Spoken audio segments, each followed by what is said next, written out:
তো ছোট বন্ধুরা দেখো, আজ আমি একটি অঙ্ক করাতে চলেছি। সেই অঙ্কটা হচ্ছে, প্রশ্নে লেখা আছে লঘিষ্ঠ আকারে পরিণত করো। তো তোমরা কিভাবে করবে? এখানে দেওয়া ছিল 45, কি দেওয়া ছিল আরেকবার বলছি, উপরে ছিল 45 আর নিচে ছিল 63। তো ওপরের লবকে আমি বলবো ওপর তলার লোক, আর নিচের হরকে বলবো নিচের তলার লোক। তো এখানে কি করতে হবে? লঘিষ্ঠ আকার মানে লঘিষ্ঠ কথার অর্থ হচ্ছে ছোট করা। তো আমি কি করব, এই দোতলার লোক আর নিচতলার লোক, আমি লবকে দোতলা বলবো আর হরকে নিচতলার লোক বলবো, ঠিক আছে? এই দোতলা লোকের মাথা কাটবো আর নিচতলা লোকের মাথাটা কেটে দেবো।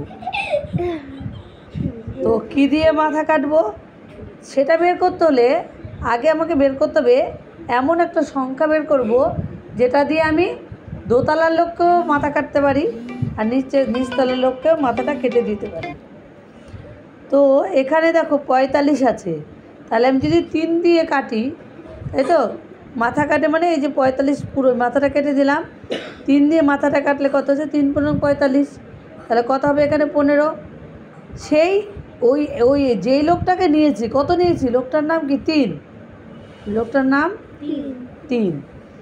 3 দিয়ে 63কে, এবার 63-র মাথা কাটবো, তাই তো? প্রথমে লবের মাথা কেটেছি, এবার হরের মাথা কাটবো। তাহলে 3কে 21 দিয়ে গুণ করলে কত হয়? 63। এবার 63-র মাথা কাটবো, হয়ে গেল।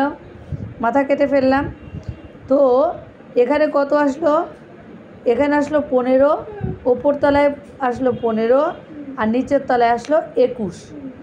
এরপরে আবার এমন একটা লোক বের করবা যেটা দিয়ে আবার ওপরের তলার যে লোকটা ছিল, ওপরের তলায় এখন কত লোক, কোন লোকটা আছে? 15। আর নিচতলায় কোন লোকটা আছে? 21। এইবার এই ওপর তলার 21কেও আমি এমন একটা সংখ্যা দিয়ে কাটবো, মানে তার মাথাটা কাটবো যাতে দুজন, এমন একটা সংখ্যা নেব যাতে দুজনকেই কাটা যায়। তা সেক্ষেত্রে আমি আবার 3 দিয়ে কাটছি। সেই লোকটাকে হবে আমার আবার 3। কেন হবে দেখো? 3 দিয়ে 3 × 5 = 15, ঠিক আছে? তাহলে এই যে মাথাটা কাটলাম, তাহলে ওপর তলার লোকের মাথা কেটে কত পেলাম? 5। এবার আবার নিচের তলার লোকের মাথা কাটতে যাচ্ছি, 3 × 7 = 21। তাহলে ওপর তলায় কত থাকলো? 5, আর নিচ তলায় কত থাকলো? 7। তো উত্তর লিখবে